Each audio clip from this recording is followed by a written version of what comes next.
When did Ortique open? Oh, I don't remember specifically. Oh, okay.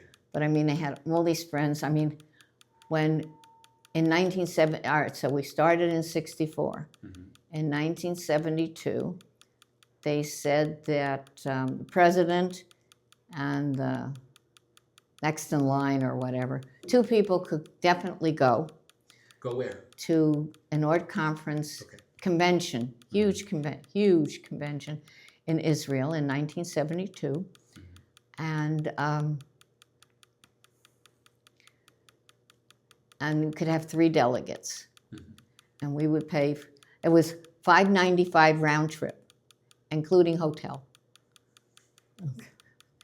They wanted everybody to go, everybody to see the students, everybody to visit schools. They had a day of Olympic activity, singing, dancing, kids in their ORT shirts. Your father asked me, "You're going to cry every one time you see one of them?" And that kind of stuff. Was that your first time going to Israel? That's the first time I went to Israel. Your dad came with me. It was so reasonable.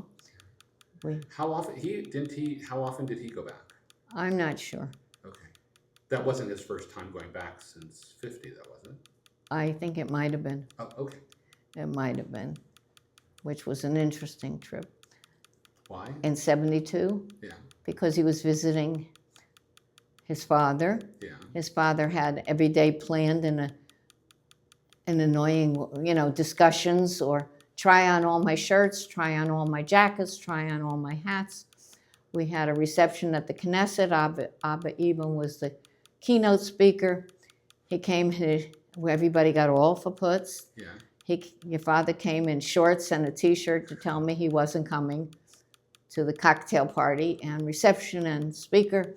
And there somebody said, "I think that's your husband." I turned around, there he is in a T-shirt and shorts, That would have been okay for the Israelis. So open collar shirts would have been all right, and not a champagne reception, but it didn't matter. He was very sorry.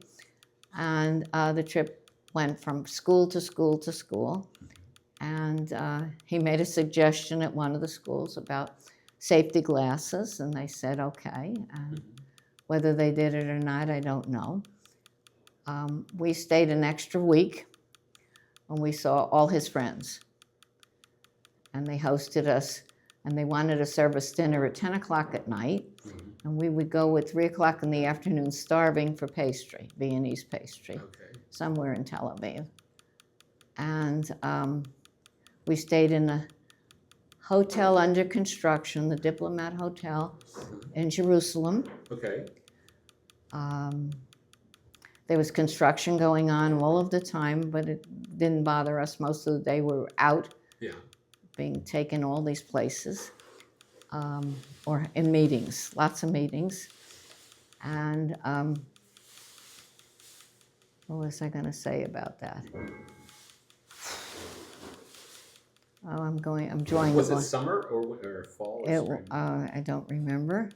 Well, was it incredibly hot and humid? No. Okay, so it wasn't summer then. Oh, I know they took us to Eilat, not Eilat. You were Caesarea, I think. Well, yeah, we went to Caesarea, we went to Akko. Yeah. And they took us down to the Dead Sea. And on the way back, they wanted to stop the bus somewhere, and the woman in the front seat, "No, we're not stopping anymore." And everybody said, "Oh my God, she's from New York. We'll never get to see anything." She decided the bus couldn't stop. Okay. I mean, it's odd things like that stick in your mind. Uh-huh. It was just the women, but the husbands didn't go on most of it. The husbands could have participated in activities. I don't know whether they did or not. It was on that trip that I met the Brotmans and the Kagans. Okay. And we stayed in Israel, and they all went to someplace in Europe. Did B and Jean go on that trip? No. I sponsored a resolution that only the 2 people should go. Yeah. that we weren't going to take our whole fundraising for the year and send the other 3 people. Okay. Everybody voted yes, we should send the other 3 people, and then nominated me to go.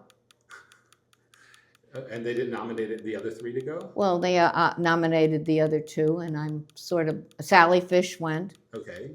and I think Eileen Okay. Eileen Silvers, yeah. And what was I going to say about that?